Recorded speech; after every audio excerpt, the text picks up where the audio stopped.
My spaceship to Mars in one drop mission using superheated propulsion system from speed of Mach 10 up to full thrust of 30% speed of light. The temperature is about 9 billion degrees Celsius, hotter than the sun, that can ionize gases into plasma and super efficient propulsion system. Within a matter of few weeks, we're reaching Mars and dropping all packets as ready for colonization with a breakthrough portable crane for carefully dropping and lift up package stuff, especially the huge rocket vegetable with foldable six-legged wheels. The Terraformed polar region is composed of super freezing water ice and carbon ice with the temperature of absolute 0 degrees and negative 260 degrees Celsius. The atmospheric pressure is 1% of Earth that's not comparable for process of climate season like Earth storm or solar vortex. Water ice exists in billion years ago and formed from heat of sunlight. That's why water ice is lying there.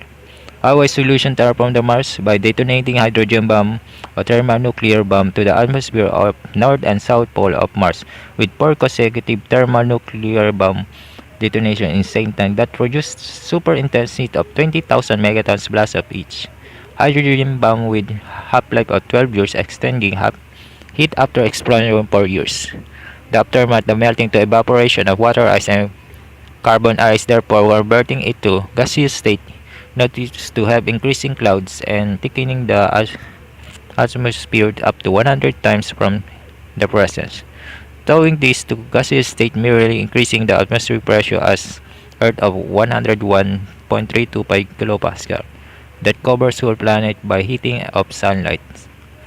Mars is absolute degrees temperature about negative 70 to 20 degrees Celsius. Different altitude in dark region as seen in global mass are low altitude with notice change in the tropical region.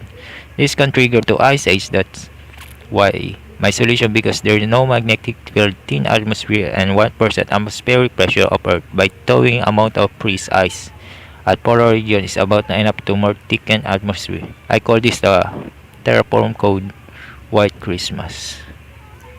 The dark region. Dark region are low-lying altitude, the surface with water deposit in near tropical latitude, indirect from sunlight heat towing permafrost soil in primordial state of terraforming this. Dark region tow from process of precipitation start by evaporation to snowy and ice lake at primordial state of terraforming. After 20 years, water and freezing increasing the engulfed cover of planet. At low altitude, the increasing depth of water thermal expansion of molecules due to heat of sunlight that makes water appear as liquid water resurface. The process of ice at top of ocean are still sinking to bottom of water and ice reaching the 3 degrees Celsius in density and recycle again from ice to sinking under water and resurface again in normal and above atmospheric pressure. That's why I have liquid water ocean at my artist concept of tropical region. Thickening atmosphere and trigger to ice age rapidly evaporation the solar regions are idea to more dense atmosphere at short time period of styrofoam from the problem of solar storms stripping the atmosphere. They were more stable than converting to green world. Ice cause is by thick atmosphere and normalized to above atmospheric pressure. Ice age caused by thickened atmosphere and 1 atmospheric pressure. This will cause towing all freezing water cover ice to snowy story but minimal category strong storm.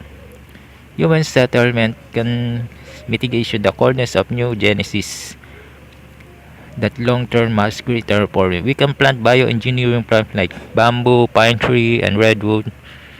Half of the third quarter of primordial state to ice age climate change.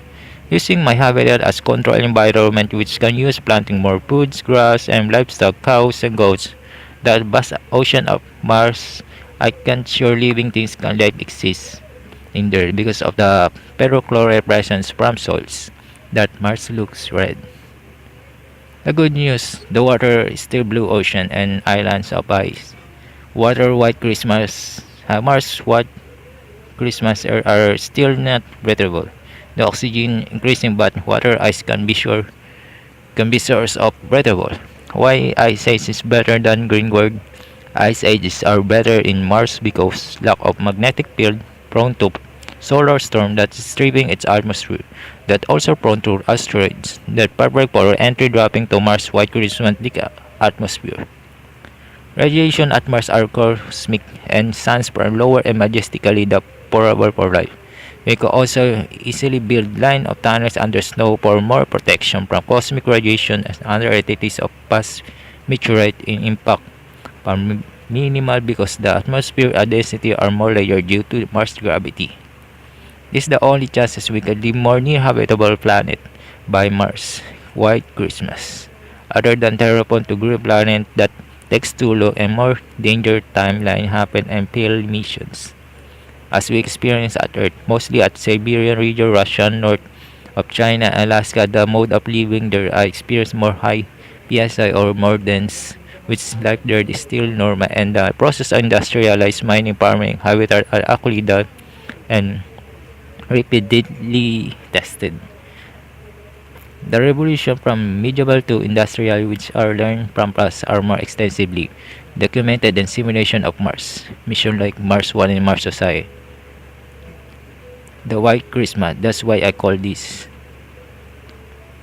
This is my experience from Earth we bring to Mars, and great values of this are survival of human race at multi-planet species. From medieval to industrial, we are learning from past are more extensively documented and simulation of Mars mission. And thank you for watching. See you again.